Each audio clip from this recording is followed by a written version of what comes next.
Mantap Papua. Itu sudah diulang. Di semua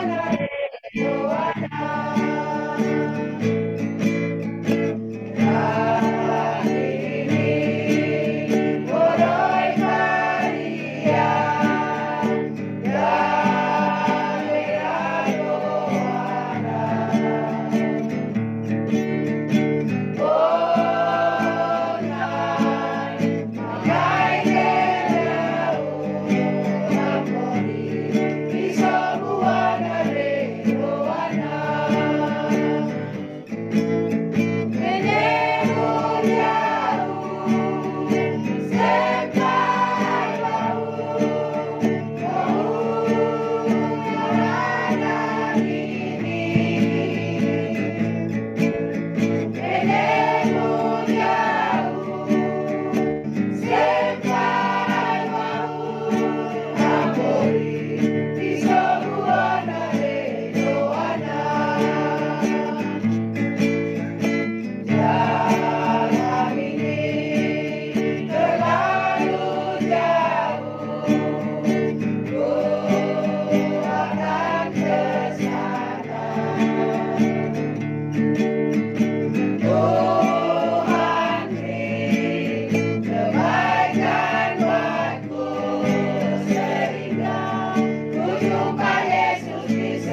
dulu, Mami.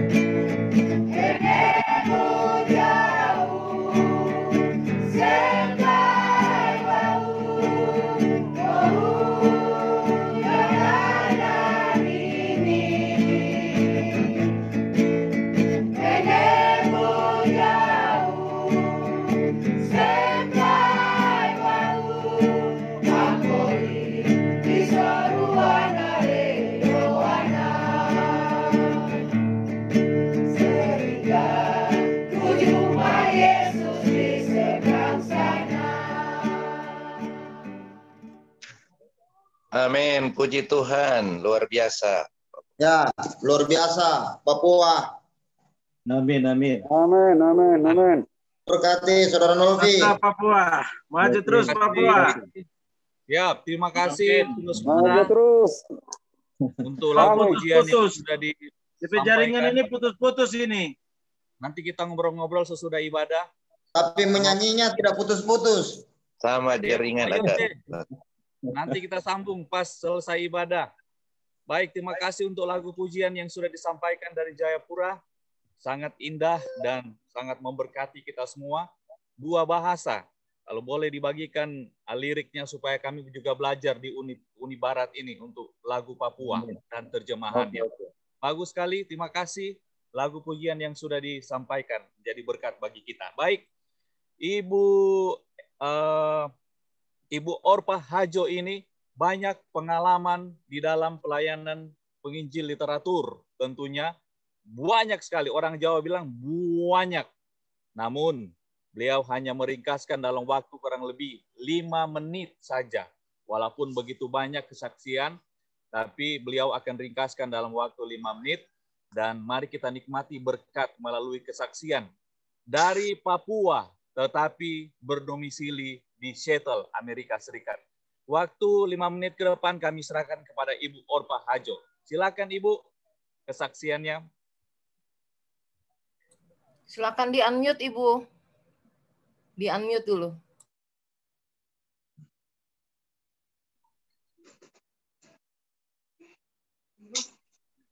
Belum, Bu. Belum. Unmute dulu.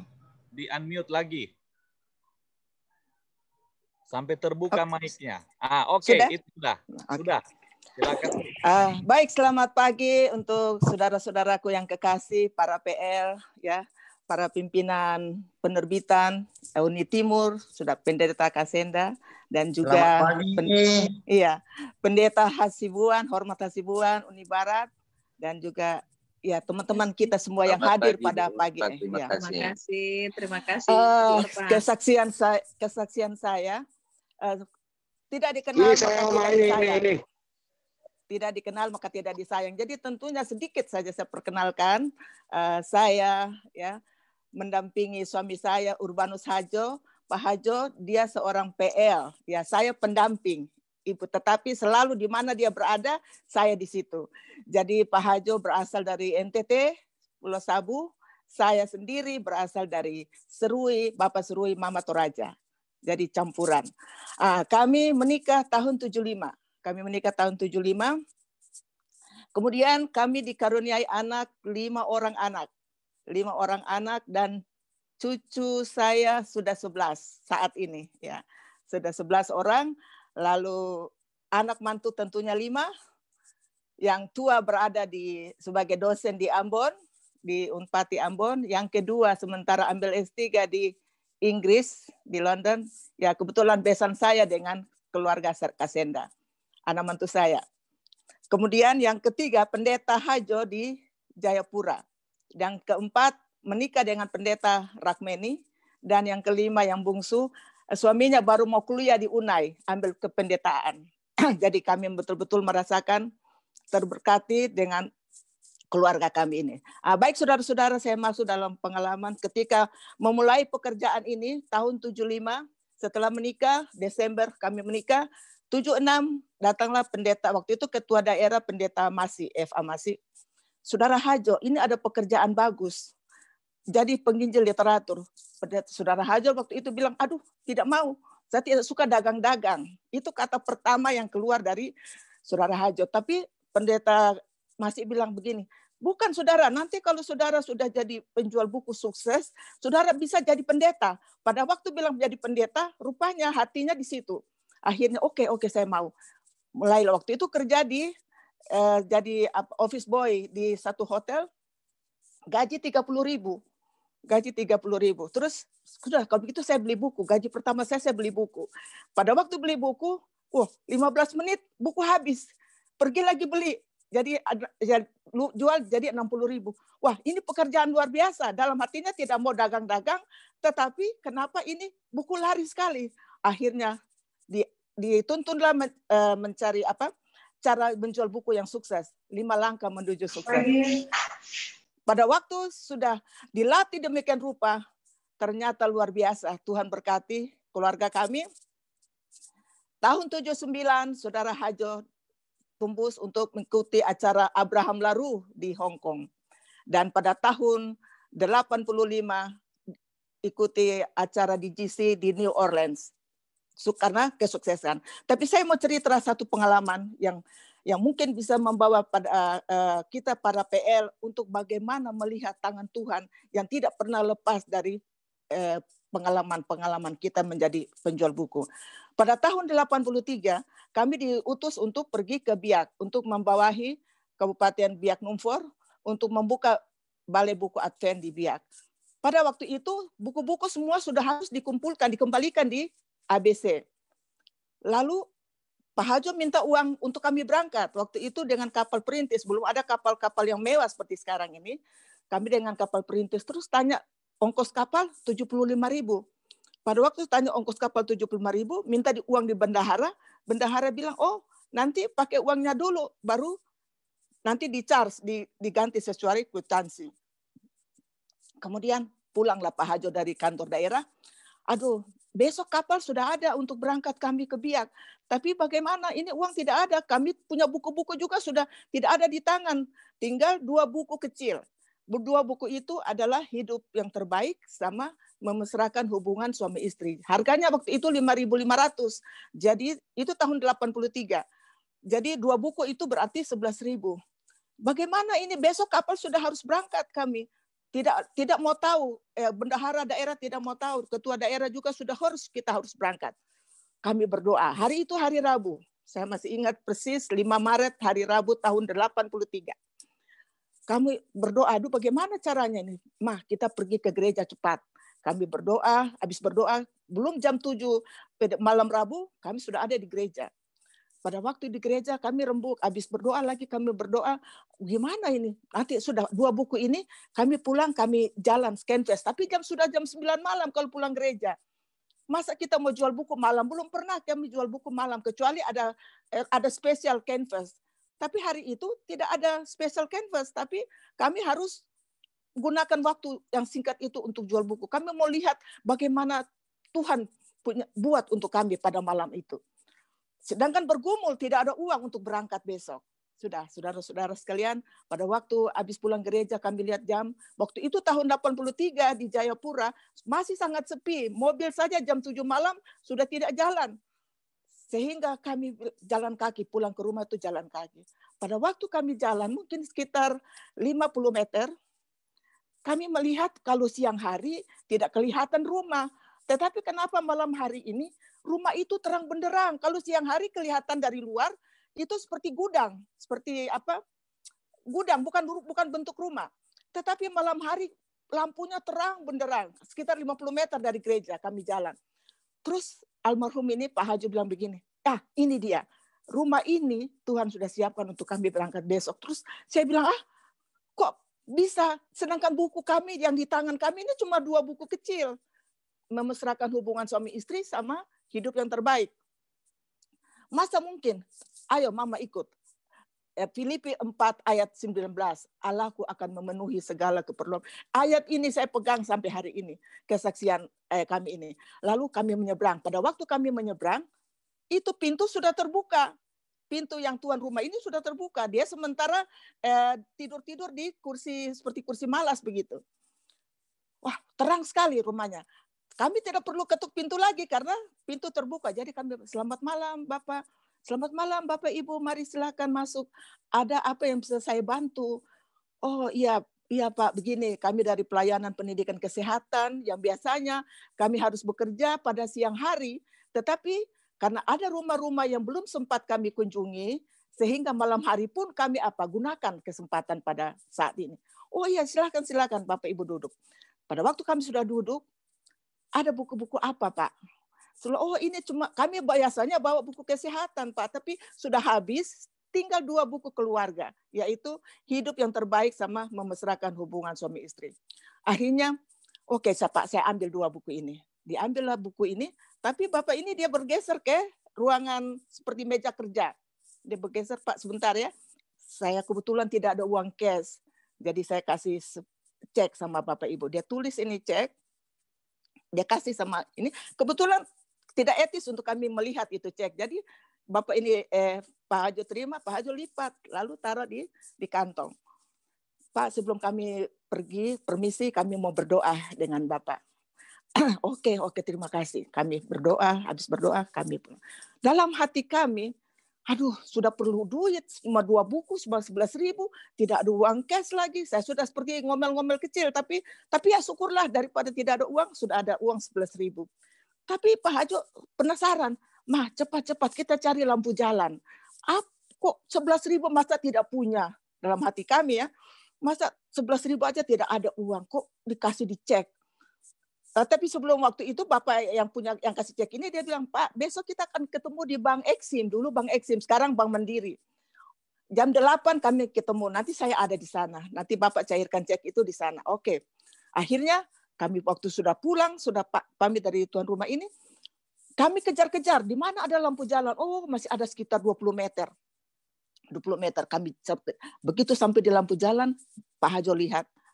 Mak, coba saya salah lihat mungkin ini. Coba Mama yang lihat. Terus akhirnya saya lihat. Pak betul. Ya ampun, ini dia salah tulis. Kok 100.000? Sedangkan itu buku 11.000. Dia salah dengar ini kayaknya. Tapi tidak apa-apa. Besok kan dia akan datang di Bank Eksim. Kita akan ketemu.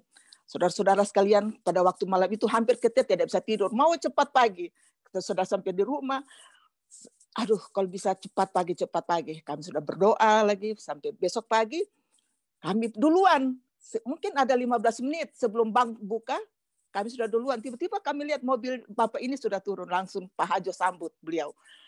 Pak, sebentar. Ini tadi malam ini buku itu harganya 11.000. Tapi Bapak tulis di cek ini 100.000. Oh, Bapak Ibu tahu. Sebelum Bapak dan Ibu datang, makanya pintu saya terbuka. Saya sudah tahu ada orang yang akan bertemu dengan saya malam itu. Aduh, kami terharu. Rasanya menangis. Kok bisa begitu dalam hati saya? Luar biasa Tuhanku, luar biasa. Sesuai dengan Filipi 4 ayat 19. Allahku akan memenuhi segala keperluanmu. Saudara-saudara tahu, ongkos tiket kapal pada waktu itu adalah 75.000. Jadi tiket kami ke Biak itu memang disediakan oleh Tuhan sendiri lewat Bapak ini. Karena dia punya kata, dia bilang begini, sebelum Bapak dan Ibu tahu, itu sebabnya pintu saya tidak terbuka, tidak tertutup. Karena ada orang yang akan datang bertemu dengan saya pada malam hari ini. Akhirnya, terima kasih, kami sudah siapkan, keluarkan dulu perpuluhan kami.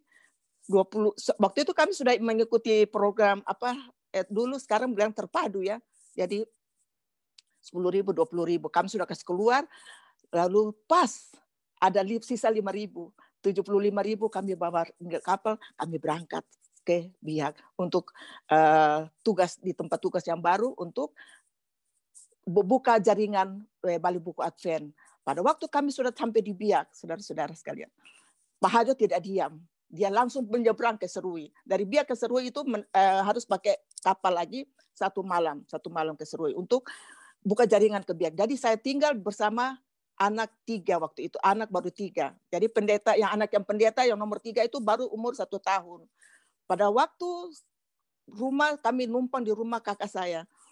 Saudara-saudara tahu sampai satu waktu pagi-pagi saya tidak tahu ya, saya sementara sibuk masak, anak saya sudah tenggelam di satu ember besar. Tetapi syukur puji Tuhan, cara Tuhan yang kita tidak bisa selami. Kadang-kadang saya cerita sama anak ini yang sekarang jadi pendeta, luar biasa. Kalau bukan Tuhan, Nyong sudah lama tidak ada. Jadi anjing, seekor anjing di bawah meja makan, saya usir anjing ini tidak mau keluar. Dia mau keluar di pas pintu yang ada tertutup. Pintu itu tidak pernah dibuka. Tetapi di balik pintu itu ada ember besar yang anak kami sudah masuk tenggelam. Kepala sudah di bawah. Jadi pada waktu saya geser barang-barang di situ, saya disingkirkan, lalu saya buka pintu, saya melihat luar biasa.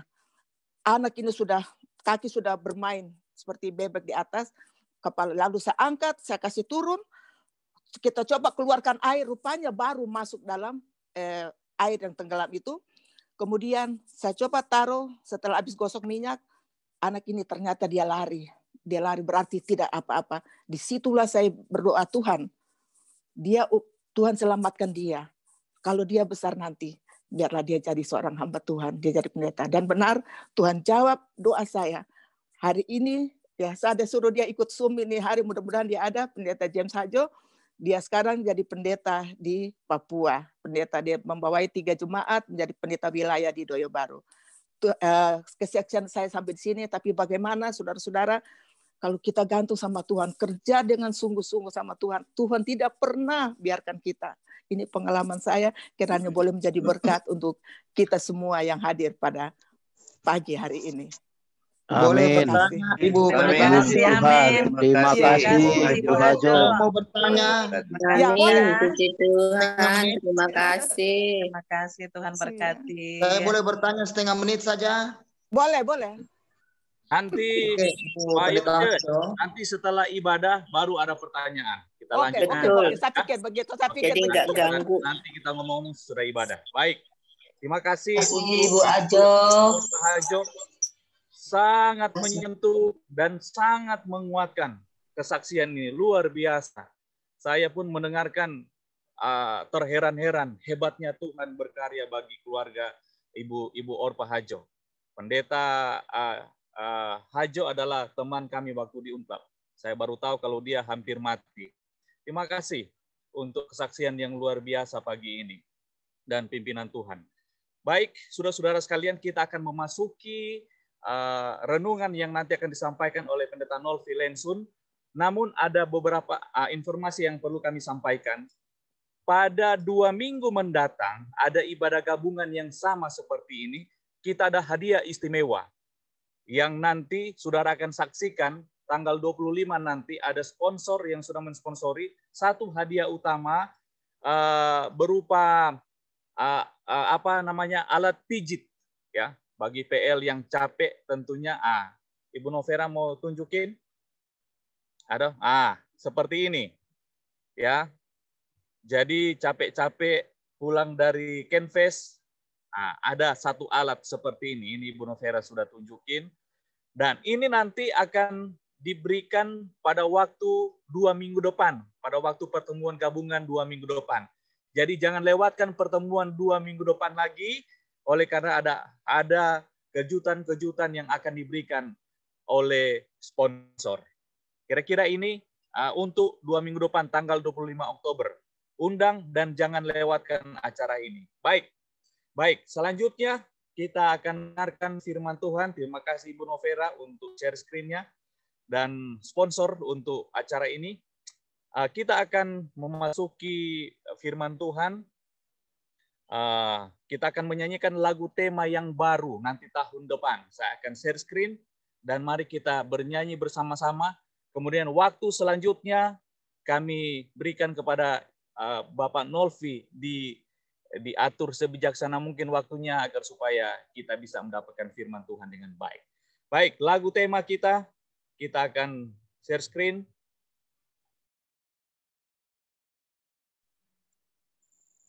Ini lagu tema juga.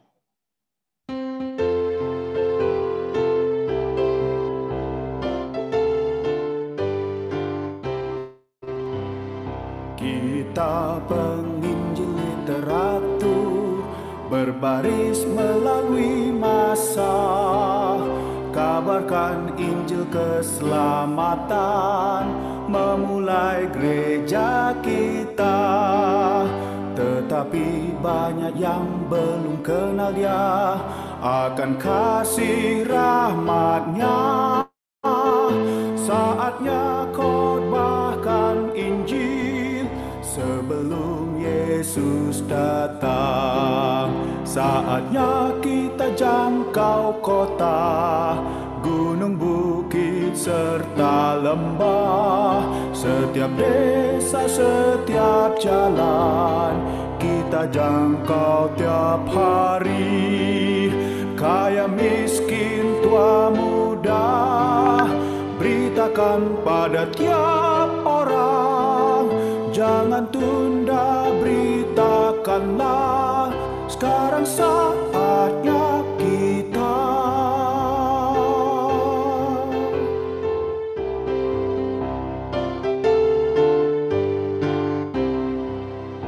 Dunia dilanda kekacauan hebat, mendekati akhirnya. Tiap orang kenal virus itu, namun tak tahu Injilnya. Mari percaya akan janjinya, Dia selalu serta kita. Sampai kita lihat Yesus membawa kita pulang. Saatnya kita jangkau kota, gunung, bukit, serta lembah. Setiap desa, setiap jalan, kita jangkau tiap hari. Kaya, miskin, tua, muda, beritakan pada tiap orang. Jangan tunda, beritakanlah. Sekarang saatnya kita. Jangan tunda, beritakanlah. Sekarang saatnya kita.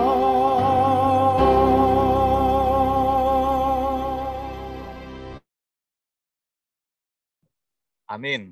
Baik, waktu selanjutnya kami serahkan kepada Pendeta Nolfi. Namun sebelumnya, jika ada hal-hal yang saudara ingin doakan, silakan tulis di room chat-nya kita, dan nanti Bapak Morgan Siagian akan mencatatnya untuk mendoakan nanti di akhir dari acara kita pada pagi ini. Baik, kami persilakan kepada Bapak Nolfi untuk renungan firman Tuhan.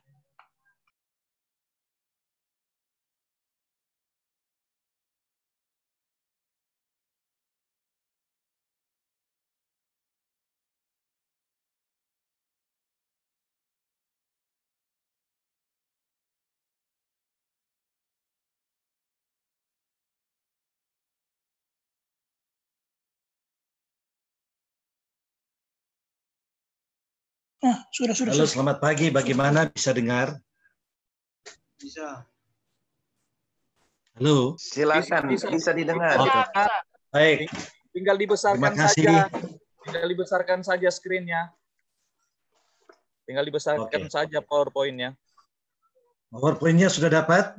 Sudah kelihatan tapi masih belum tampil besar, ditampilkan besar. Slideshow. Slideshow. Ya.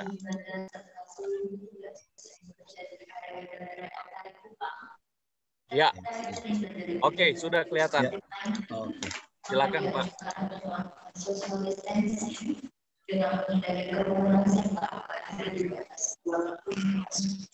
Bisa begitu?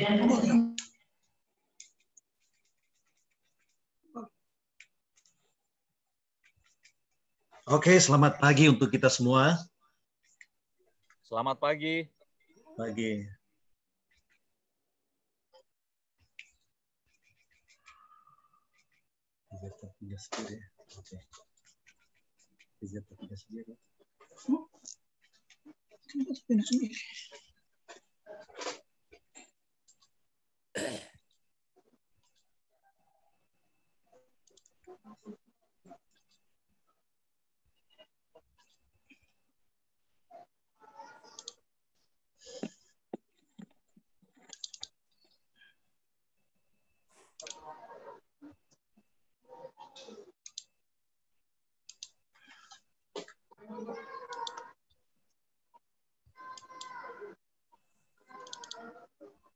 Minta maaf sedang di setel lagi. Siap, siap menunggu.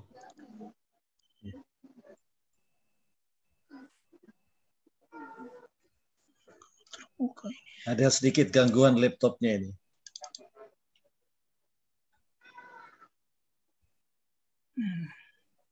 Tidak apa-apa terganggu, Pak.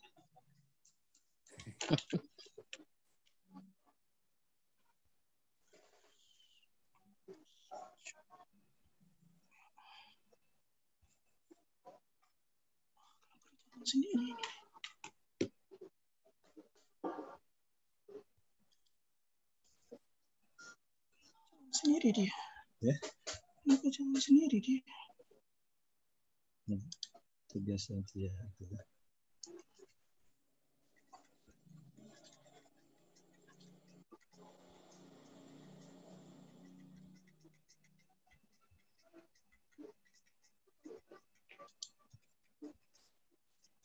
Pak Nolvi bicara saja sementara laptop di setel sampai waktu jadi baru lang daripada waktu kita. Iya, bicara saja. Baik.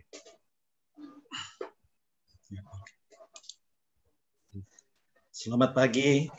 Merupakan Selamat pagi. satu kesempatan yang indah bagi kami diberikan kesempatan untuk melayani Tuhan dalam acara pertemuan penginjil literatur se-Indonesia. Jadi selamat baku dapa untuk kita semua. Hari ini saya rasa saya berada di Bali karena rencana kegiatannya berada di Bali. Jadi terima kasih Saudara Kasenda yang sudah mengatur untuk pagi hari ini. Oke, Saudara, saya ingin menceritakan pengalaman sedikit tentang rumah tangga. Kami keluarga Lensun Siwi. Istri saya seorang penginjil literatur, Redensi.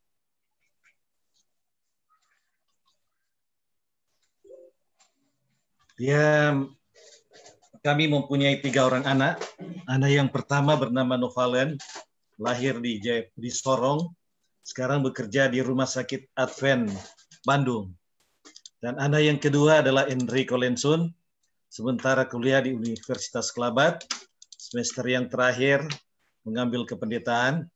Dan anak yang ketiga bernama Clifford Lensun, kelas 3 SMP Advent di Argapura, Jayapura. 3 lahir di Papua. Pertama di Sorong, kedua di Biak, dan terakhir di Jayapura. Baik. Pada kesempatan pagi ini, sebelum kita masuk di dalam pekabaran firman Tuhan, kita tunduk kepala sejenak dan kita berdoa. Bapa di surga, terima kasih waktu yang indah. Kami akan membuka lembaran-lembaran firman.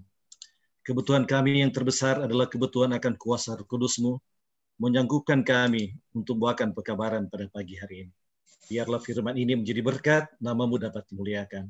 Berkati peralatan yang kami gunakan, termasuk internet, biar oleh pertolongan Tuhan dapat mempermudah, dan pekabaran ini akan menjadi berkat bagi kami. Amin. Semua dalam nama Yesus kami berdoa.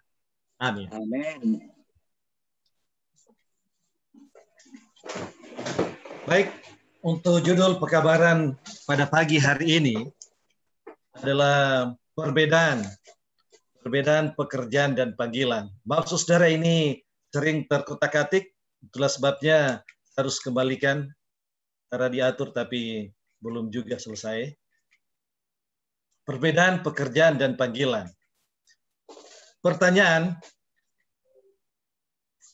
kapan Anda akan menjawab telepon? Tentunya ketika telepon itu berdering dan mulai berbicara.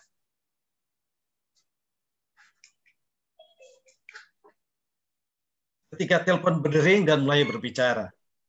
Apakah mungkin kita berbicara tanpa telepon itu berdering?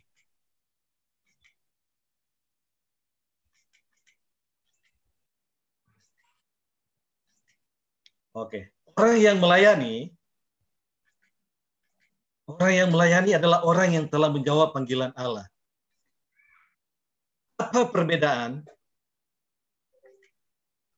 orang yang memiliki panggilan dan orang yang memiliki pekerjaan? Apakah penginjil literatur itu panggilan atau pekerjaan? Pekerjaan adalah dibayar atau digaji. Pekerjaan itu dia senang dengan hal biasa. Bekerja rutinitas setiap hari. Dia merasa puas sudah melakukan pekerjaan. Bangga pada diri sendiri. Dia selalu memikirkan tentang tunjangan-tunjangan dan keuntungan. Itu namanya pekerjaan. Tapi panggilan adalah datang kalau ada ketukan. Dengan kata lain, berdering dulu baru berbicara. Anda tidak memprakarsai panggilan itu. Panggilan datang tanpa diduga. Panggilan datang kadang interupsi dari Allah. Terjadi intervensi ilahi. Panggilan datang atas dasar ketidaklayakan. Memiliki komitmen yang tinggi atas panggilan Allah. Panggilan suatu yang benar harus dibuat. Ada perasaan yang luar biasa. Tidak menyerah. Tekun. Sangat bersemangat. Atau ada api dalam tulang. Panggilan itu ada tujuan khusus. Panggilan itu sumber kepuasan, sukacita, dan kebahagiaan. Jadi pekerjaan selalu dia mengutamakan uang, keuntungan materi, atau bisnis dompet. Jadi kalau dia selalu pikir itu berarti dia sebagai hanya pekerjaan. Kalau panggilan, itu adalah pelayanan, misioneri, dijamah oleh Allah. Itu adalah bisnis dalam pelayanan. Nyonya Ellen G. White berkata di dalam Juru Kabar Pengharapan, halaman 16. Allah telah menabiskan pelayanan penginjil literatur sebagai satu cara untuk mengajarkan terang yang terdapat dalam buku-buku kita kepada orang banyak. Itulah dikatakan pelayanan penginjil literatur sebagai pelayanan. Tujuannya untuk mengajar tentang kebenaran firman Tuhan.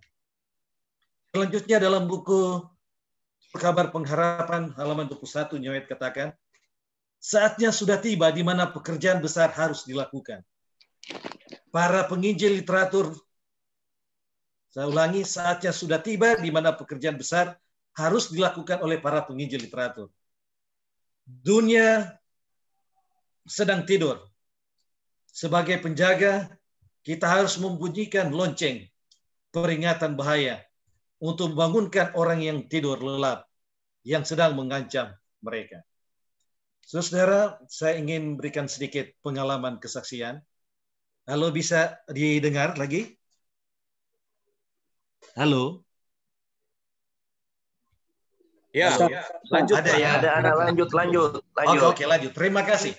Lanjut. Jadi kesaksian pada waktu bulan Februari tanggal 5, saya memimpin grup Canvas dari Jayapura ke kota Nabire. Kalau naik kapal putih, kapal mewah, itu memakan waktu sekitar hampir 30 jam. Dengan kekuatan 17 orang, ini adalah grup Canvas yang terbesar untuk keluar dari Jayapura selama saya memimpin pekerjaan penerbitan di daerah Misi Papua. Dan pada waktu kami tiba di sana, kami kerja, ada yang naik ke daerah pegunungan, ada sebagian kerja di kota Nabire. 1 bulan kami kerja, terjadilah penyakit yang sedang kita alami sekarang ini, COVID, dan terjadi lockdown besar-besaran.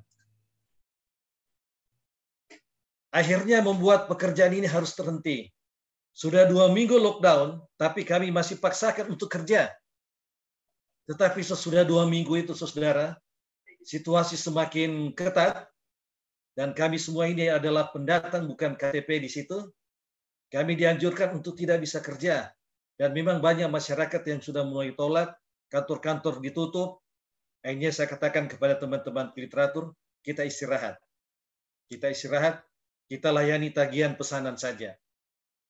Saudara-saudara, situasi itu berlangsung sampai pada bulan Juni. Pada akhir Juni kami, sesudah pada waktu lockdown itu kami berusaha untuk pulang Jayapura, tapi tidak ada hubungan, baik darat maupun udara, laut tidak ada. Jadi kami tidak bisa berbuat banyak di sana. Pada bulan Juni itu ada 1 kapal yang kami percaya itu diutus oleh Tuhan. Kapal itu dibayar khusus oleh tim COVID dari Provinsi Papua untuk berkunjung ke Nabire. Puji Tuhan ada anggota kita yang berada di dalam tim COVID itu. Kebetulan dia sebagai pimpinan. Dan pada waktu kami bertemu dengan dia secara tidak sengaja, bertemu di kantor COVID untuk pemeriksaan. Kami bertemu dengan dia dan dia katakan, saya katakan kepada dia, kami akan pulang, tapi kami tidak bisa pulang. Dia bilang, berapa orang? Kami ada 15 orang. Bilang, oke, pergi saja ke kapal. Yang penting kamu sudah rapid test. Kami bilang, kami baru selesai rapid test kemarin. Dan hasilnya sudah ada. Kami naik. Saudara, ada begitu banyak penumpang yang akan naik. Tetapi tidak diizinkan. Hanya kami rombongan penginjil literatur dan ada sekolah tinggi Advent Papua yang ada di sana yang bisa ikut. Dan sampai sekarang belum ada hubungan untuk dari Nabire datang ke Jayapura. Dan Jayapura sekarang tertutup untuk pengunjung dari luar daerah. Terkecuali untuk keluar bisa, tapi untuk masuk lewat kapal laut sampai sekarang belum ada. Untuk pesawat sudah ada, tapi untuk kapal laut belum ada. Sampai di Jayapura kami harus ikut aturan protokol kesehatan 2 minggu kami harus istirahat. Jadi karantina mandiri. Tetapi puji Tuhan saudara, sementara kami karantina 1 minggu kemudian, kami mendapat istri saya. Dia juga gelisah karena sudah lama tidak kerja. Suka kerja, tapi bagaimana caranya ini? Satu saat dia mendapat telepon dari salah seorang anggota jemaat yang bekerja di kantor gubernur. Ini jarang-jarang terjadi, saudara. Anggota jemaat itu telepon mengatakan, Mem, bisa antarkan saya buku ini, dan buku ini. Saya butuh sekali. Baru dia katakan, oh bisa, nanti antar di kantor gubernur.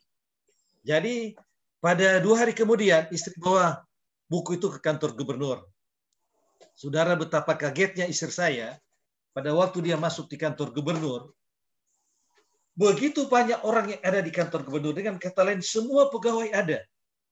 Di saat-saat COVID seperti ini tidak ada yang keluar daerah. Semua masuk kantor. Disitulah istri saya berpikir, kalau kantor-kantor dipenuhi dengan pegawai-pegawai, mengapa kita penginjil literatur tidak kerja?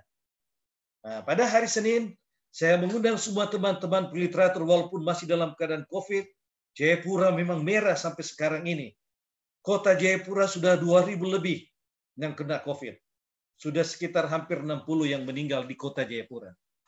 Dan tetapi saudara, pada waktu saya panggil teman-teman untuk kita grup, saya berikan semangat pada mereka, kita harus kerja. Tidak boleh tidak, situasi apapun tetap menjaga protokol kesehatan. Dan pada besoknya mereka mulai kerja, walaupun hanya sebagian, karena sebagian masih takut. Istri saya, mereka ini. Mereka dengan menggunakan masker, mereka berlima ini, mereka masuk kantor pemerintahan yang ada. Sampai kantor-kantor kepolisian, saudara. Puji Tuhan. Selama mereka masuk kantor-kantor, begitu banyak buku-buku yang dimiliki, teristimewa buku-buku rohani. Pada umumnya, buku-buku yang mereka bawa ini adalah buku-buku yang tidak masuk dalam laporan penjualan. Tapi merupakan satu sukacita mereka bisa melayani akan masyarakat. Ini satu pengalaman yang luar biasa, saudara. Sampai hari ini, sudah sekitar 2 bulan, hampir 3 bulan ini, mereka terus melayani kantor-kantor dan rumah-rumah sebagian yang mereka kunjungi, walaupun sebagian masih menolak. Jadi dengan kata lain, tidak ada waktu bagi teman-teman literatur untuk kita istirahat terlalu lama. Saatnya sekarang kita kerja. Ini pengalaman di kota Nabire, saudara. Pada waktu sebelum COVID terjadi. Jadi menggunakan sepeda motor, mereka melakukan pekerjaan ini. Seorang evangelis yang terkenal, Del Modi, sesungguhnya dia adalah seorang tukang sepatu. Tetapi apa yang ada di dalam pikirannya? Dia katakan, tetapi pelayanan saya adalah menyelamatkan orang yang hilang. Saya berhutang kepada Allah. Saya harus memberikan kontribusi kepada Allah. Abraham Larus, seorang penginjil literatur yang terkenal, penginjil literatur yang pertama di divisi Asia Pasifik Selatan atau divisi Timur Jauh yang lalu. Dia mengatakan, saya ada beban untuk orang Cina. ada beban. Penginjil literatur kita punya beban yang besar. Bagaimana kita bisa bertemu dengan orang-orang walaupun dalam situasi yang tidak memungkinkan ini. Kita harus kerja. Di dalam Roma 1 ayat 1 berkata, dari Paulus, hamba Kristus Yesus yang dipanggil menjadi rasul dan dikuduskan untuk memberitakan Injil Allah. Saya bisa ganti Paulus ini dengan penginjil literatur. Dari Paulus, hamba Kristus Yesus yang dipanggil menjadi rasul dan dikuduskan untuk memberitakan Injil Allah. Kita telah dipanggil oleh Tuhan untuk menjadi rasul, untuk memberitakan akan Injil Allah ini kepada semua orang. Kita harus terus melayani Tuhan, terus bekerja dalam pelayanan pekerjaan ini. Selanjutnya di dalam Juru Kabar Pengharapan halaman 11. Tujuan utama penerbitan kita ialah untuk meninggikan Allah, untuk menarik manusia pada kebenaran sabdanya yang hidup. Allah memanggil kita bukan untuk mengangkat panji kita sendiri, bukan juga panji dunia ini, melainkan panji kebenarannya. Saudara-saudara, teman-teman literatur, kiranya pekabaran yang singkat pada pagi hari ini bisa memotivasi kita untuk kita terus melayani dalam situasi apapun. Jangan takut, yang penting kita tetap ketat dalam protokol kesehatan. Tuhan akan terus melindungi kita. Dia akan menjaga kita. Kiranya Tuhan akan berkati kita. Saya bawa di dalam nama Yesus. Amin. Amin. Amin, amin. Terima kasih, Saudara Nolfi. Puji Tuhan. Luar biasa. Amin. Terima kasih. Terima kasih, Saudara Nolfi. Luar biasa pekabarannya pagi ini. Tuhan berkati. Amin, amin. Terima kasih, Nolfi.